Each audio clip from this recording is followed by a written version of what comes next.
Term limits is on the move this week. In Oklahoma, the House of Representatives passed our bipartisan House Joint Resolution 1032 by a margin of 59 to 34. Now we head over to the state Senate for a vote. Make sure to call your Oklahoma state senators and ask them to support our resolution. In Tennessee, we've had some great success. House Joint Resolution 5 passed 66 to 26. Now, this one also heads to the state Senate, so make sure to call your state senators in Tennessee.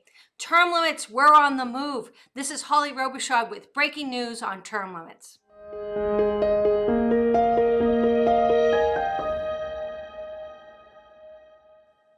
As you know, we're working hard in the states to bypass Congress in order to get congressional term limits. As I mentioned in the opening, Oklahoma has passed the resolution in the House of Representatives. Now the resolution sponsored by John Echols is headed to the state Senate. Make sure to call your state senators and urge them to vote for it. In the volunteer state of Tennessee, the House of Representatives also passed House Resolution 5, sponsored by Chris Todd, by a margin of 66 to 26. Now that resolution is also headed to the state Senate. Once again, call your state senators. In Tennessee, our state chair, who is the Knoxville County Mayor, Glenn Jacobs, also known to millions as WWE's Kane, will be joining us on this program to talk about term limits. So you'll make sure you want to listen next week. Did you hear the news coming out of Washington, D.C. this week? As I've mentioned before, we have House Joint Resolution 11 filed by Representative Ralph Norman. Well, we're now up to 88 co-sponsors.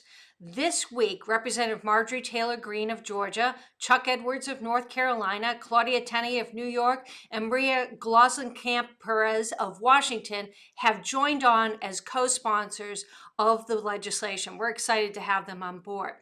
Now, House Speaker Kevin McCarthy has promised us a vote, so we need you to take action and go to termlimits.com/McCarthy and urge Kevin McCarthy to have our vote on term limits for Congress. In DC, we're not only making progress on the House side, but we're also making progress on the Senate side. We're proud to announce this week that Senator Rand Paul has co-sponsored Senator Ted Cruz's Senate Joint Resolution 2 calling for congressional term limits. Thank you, Senator Rand Paul, for having the courage. Do you know what you get when you don't have term limits? You get corrupt politicians. That's why every week we have a corrupt politician of the week.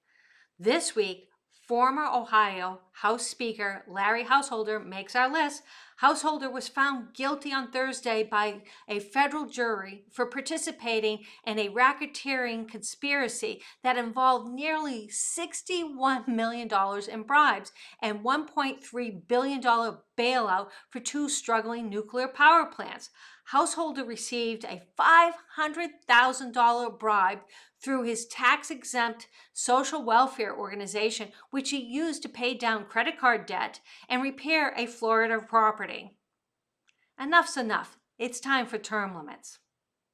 Now I want to update you on one of the corrupt politicians of the week we previously mentioned, former Illinois House Speaker Michael Madigan.